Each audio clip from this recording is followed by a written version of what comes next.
আজকে আমরা জানব যে আমরা আমাদের কেমনে পরিবর্তন করব। অনেক সময় আমরা বলি যদি অমুক না থাকত তাহলে আমি পরিবর্তনও হতে পারতাম। আসলে পরিবর্তন হওয়ার জন্য কি দরকার সেটা সম্পর্কে একটা গল্প শুনে আসি। অনেক বড় এক কোম্পানি হঠাৎ করে ব্যবসায় লোকসান করে বসল। এক দুপুরে সেই কোম্পানির কর্মচারীরা বাইরের ক্যান্টিনে লাঞ্চ করে ফেরার সময় অফিসের প্রবেশমুখে একটি নোটিশ দেখতে পেল।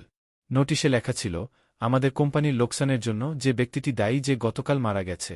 সেমিনার রুমে একটি কফিনে তার লাশ রাখা হয়েছে। যে কেউ তা দেখতে চাইলে আমন্ত্রিত। একজন সহকর্মীর মৃত্যুর খবর শুনে প্রথমে লোকেরা দুঃখ পেল।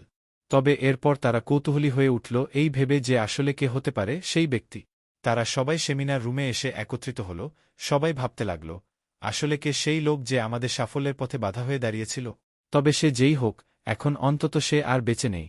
একে একে তারা যখন কফিনের কাছে গেল এবং ভেতরে তাকাল, হঠাৎ তারা কেমন যেন বাকশূন্য হয়ে গেল, হতভম্ব হয়ে গেল। যেন তাদের খুব আপন কারো লাশ সেখানে রাখা ছিল। কফিনের ভেতর আসলে রাখা ছিল একটা আয়না।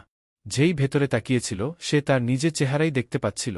আয়নার একপাশে একটা কাগজে লেখা ছিল, তোমার সাফল্যের পথে বাধা দিতে সক্ষম শুধুমাত্র একজনই আছে গোটা পৃথিবীতে, আর সে হচ্ছ তুমি নিজে।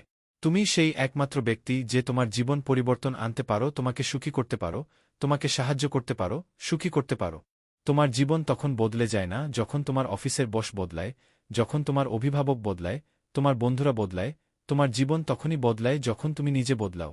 গল্পটি ভালো লাগলে চ্যানেলটি সাবস্ক্রাইব করে পাশে থাকবেন এবং পেজটি ফলো দিয়ে পাশে থাকবেন।